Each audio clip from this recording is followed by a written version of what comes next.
Curious George and the Dinosaur, Margaret and H.A. Rees. Adapted from the Curious George film series.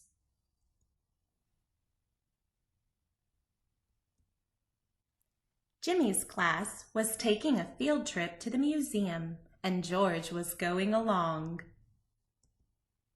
"We're glad to have you, George," said Mr. Chauncey, the teacher, "but don't get into trouble." At the museum, Mr. Chauncey began to explain one of the displays. "These rocks are millions of years old." The students weren't listening.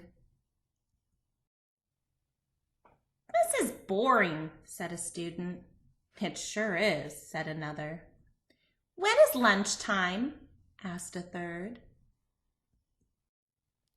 George wandered off. He didn't find the rocks very interesting either. But in the next room, George saw something very interesting. It was a huge skeleton. What a long tail! It was too much for George to resist. He stepped over the rope and jumped onto the tail. He climbed down. Then he climbed up. He climbed up and up until he reached the skeleton's head. Just then, Mr. Chauncey and the class came into the room. "Look at that dinosaur," said Jimmy. "And look at George," he shouted. "Ride him, George," cried a girl. The guards heard the noise. "Get down from there," ordered one of them. "I'm going to get the director," said the other. George was scared. "Is that how they rode dinosaurs in the old days?" a girl asked Mr. Chauncey. "Well, no," he said. "Tell us more about the dinosaurs," someone said. George was curious. What was a dinosaur? "Well," said Mr. Chauncey, "the earth was once full of huge creatures like this." Suddenly, the director of the museum came charging in. "What's this about a monkey on our dinosaur?" he asked.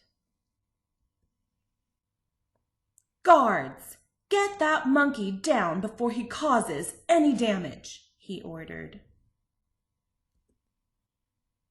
Poor George! There he was on top of a dinosaur, and no place to hide. "Just a moment," said Mr. Chauncey. "George was a great help to me. He got the children interested in the dinosaurs." "We wouldn't have listened," said a boy. "It's so interesting," said another. "I want to come back again," said a girl. "Well," said the director, "I can see that our dinosaur isn't damaged. We'll forgive him this time."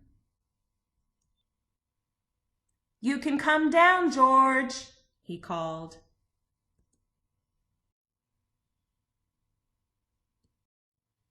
"Hooray!" the students shouted. Mr. Chauncey said, "I have to thank you for making this visit an interesting one, George. But next time, promise not to ride the dinosaur." When the bus stopped in front of George's house, the man in the yellow hat was waiting. "I'm glad to see you, George," he said. "I hope you kept out of trouble today."